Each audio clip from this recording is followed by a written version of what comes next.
The Bible. It's 66 books of history, stories, letters, and poetry that fit together to form God's one big story.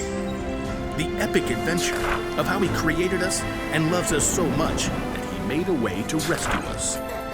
As we travel through the Bible, from Genesis to Revelation, we discover people who met God and found their lives changed forever.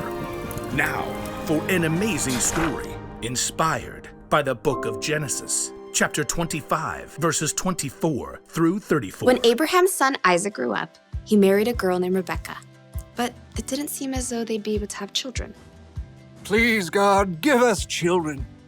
But God answered Isaac's prayers, and Rebekah became pregnant with twins. Isaac, I'm pretty sure they're having a wrestling match in here. Oh, definitely boys. Rebekah asked God about the struggle she could feel. He told her, 2 nations are in your body. One nation will be stronger than the other. The older son will serve the younger one. When it was time for the babies to be born, they came out fighting. Esau was born first. He came out with a strong set of lungs and a head full of red hair. His brother Jacob was born moments later, still holding on to Esau's heel. How on earth did he manage that? The brothers shared the same birthday, but as they grew, that was about the only thing they had in common. Esau loved to roam far out into the wilderness. I would walk 500 miles and I would walk 500 more. Jacob preferred the comforts of home. The sun is so hot. I'll just take a little nap in the tent.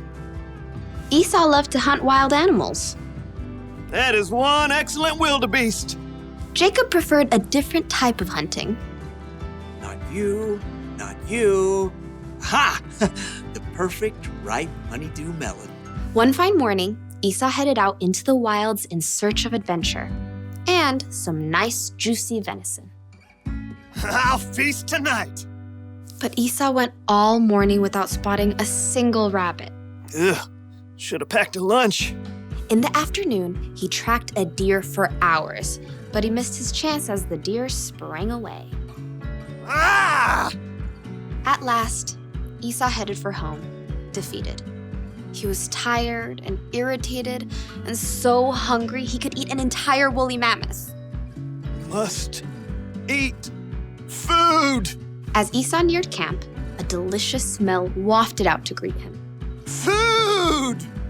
Jacob had been home all day, resting and plucking his favorite herbs from his garden. A little coriander, some dill. As evening approached, Jacob used his savory herbs to whip up a tasty red lentil stew and a batch of fresh, buttery bread. This will crisp up nicely on the hot stones.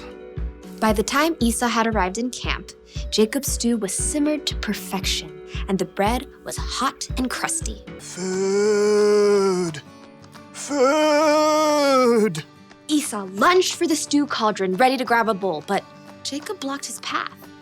Not so fast. Step aside, I'm hungry. Clearly. Just let me have some of that red stew. Certainly. Esau tried to dive for the stew pot again. Just one itty-bitty thing. What? Well, first, give me the rights that belong to you as the oldest son. Esau spent more time listening to his stomach than his brain. So in that moment, his stomach won out. Look, I'm dying of hunger. If I die, those rights are pointless anyway. Now give me that stew. Esau sprang forward once more. Promise to give me your rights. Fine. Fine what? Fine, I promise. Promise what? I promise to give you my rights as the oldest. Cool. Help yourself. Jacob stepped aside as Esau hurled himself at the stew pot. Stew! Esau happily gorged himself on rich stew and fresh bread. But as his stomach filled up, he had time to stop and think again. Esau had just traded the rights of a lifetime for a meal that would only last him a few hours.